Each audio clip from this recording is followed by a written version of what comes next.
இரவு நேர பிரதான செய்தியின் தலைப்பு செய்திகள். நானோயா ரதல தோட்ட தொழிலாளர்களை நேரில் சந்தித்த ஜனாதிபதி. அமரகீர்த்தி அத்துக்கோரள படுகொலை வழக்கில் 12 பேருக்கு மரண தண்டனை.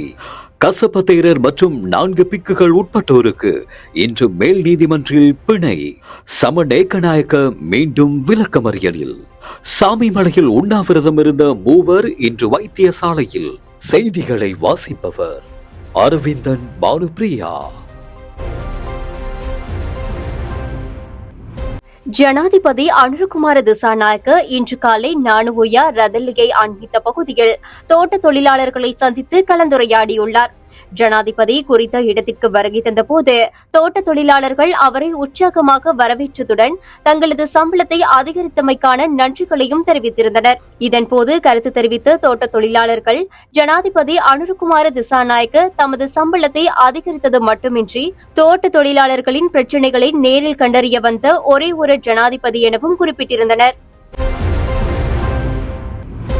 கடந்த 2022ஆம் ஆண்டு மே மாதம் 9ஆம் தேதி நிட்டம்புவ பிரதேசத்தில் மேற்கொள்ளப்பட்ட தாக்குதலில் முன்னாள் பாராளுமன்ற உறுப்பினர் அமரகீர்த்தி அத்துக்கோரள மற்றும் அவரது மெய் பாதுகாவலர் அடித்து கொலை செய்யப்பட்ட சம்பவம் தொடர்பாக குற்றவாளிகளாக அறிவிக்கப்பட்ட 12 பேருக்கு இன்று மேல் நீதிமன்றம் மரண தண்டனை விதித்து தீர்ப்பளித்துள்ளது. கம்பகா நிரந்தர 3 அடங்கிய மேல் நீதிமன்ற நீதிபதிகள் குழாம் இந்த தீர்ப்பை அறிவித்துள்ளது. சட்டமா அதிபரின் கோரிக்கைக்கு அமைய பிரதம நீதியரசரால் நியமிக்கப்பட்ட 3 அடங்கிய விசேட மேல் நீதிமன்ற அமர்வு முன்னிலையில் 2023ஆம் ஆண்டு முதல் இந்த வழக்கு விசாரணை நடைபெற்று வந்தது.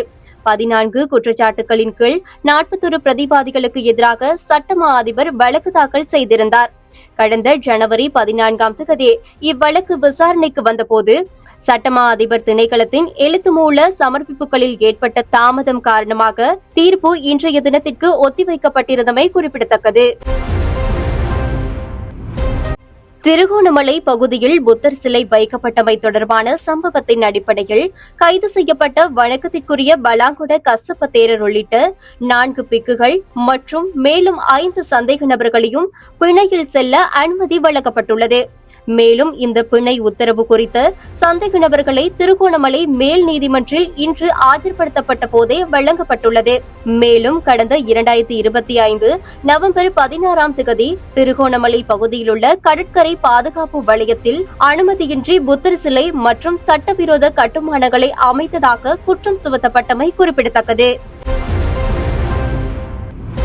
அரசு நிதியை முறைகேடாக பயன்படுத்திய குற்றச்சாட்டின் கீழ் விளக்கமறியலில் வைக்கப்பட்டுள்ள முன்னாள் ஜனாதிபதியின் செயலாளர் சமன் ஏக்கநாயக்கவை எதிர்வரும் 18ஆம் தேதி வரை மீண்டும் விளக்கமறியலில் வைக்குமாறு கோட்டை நீதவான் நீதிமன்றம் இன்று உத்தரவிட்டுள்ளது.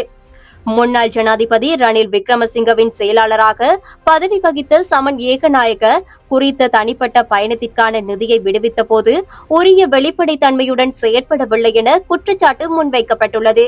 இந்த விவகாரம் தொடர்பில் மேலதிக விசாரணைகள் முன்னெடுக்கப்பட வேண்டியிருந்ததை கருத்தில் கொண்டு சந்தேக நபரை தொடர்ந்தும் விளக்கமறியலில் வைக்க நீதிமன்றம் தீர்ப்பளித்துள்ளது.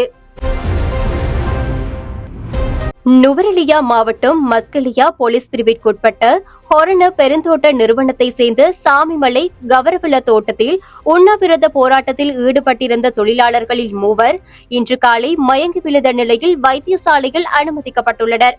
குறித்த தோட்டத்தில் பணியாற்றும் 8 தொழிலாளர்களின் சேவையை தோட்ட நிர்வாகம் இடைநிறுத்தியிருந்தது. இதற்கு எதிர்ப்பு தெரிவித்து பாதிக்கப்பட்ட தொழிலாளர்கள் கடந்த 7 நாட்களாக சத்தியகிரக போராட்டத்தில் ஈடுபட்டுள்ளனர். தொடர்ந்தும் தோட்ட நிர்வாகத்தால் 8 தொழிலாளர்களின் சேவை இடைநிறுத்தப்பட்டமைக்கு எதிர்ப்பு தெரிவித்து முன்னெடுக்கப்பட்டு வந்த போராட்டம் தற்போது தீவிரமடைந்துள்ளதாக தெரிவிக்கப்படுகின்றது. உறுதிப்படுத்தப்பட்ட உண்மை செய்திகளை உடனுக்குடன் தெரிந்து கொள்ள ஆயுள் மீடியாவை ஃபாலோ செய்யுங்கள்.